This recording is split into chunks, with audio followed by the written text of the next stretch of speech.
mtu ambaye amerudi kutoka katika mauti, basi mimi nawezaje kumzuia? Mama, yani nilivyokuwa msalani alikuwa nyuma yangu ananifuatilia, sijui anataka nini. Yani sijui hata wanawaza nini humu ndani jamani. Eti kwani mnatavipi kwani? Kwani wewe haukusema? Ya kwamba ulikuwa unataka kunianika mbele za watu? Ulisema ama hukusema? Jibu. Samahani. Ndiyo. Baada ya siku 6, namaanisha Alhamisi ijayo, mweke alama kwenye kalenda. Bwana Sanju Bajwa pamoja na Niti Juneja wanakwenda kufunga ndoa.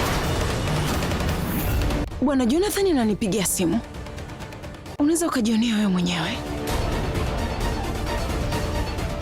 Wala sina haja ya kukagua mara mbili, sawa? Kwa sababu najua wewe ulikimbia hapa baada ya kusikia kuhusu swala langu la ndoa mimi pamoja na Sanju, si ndio?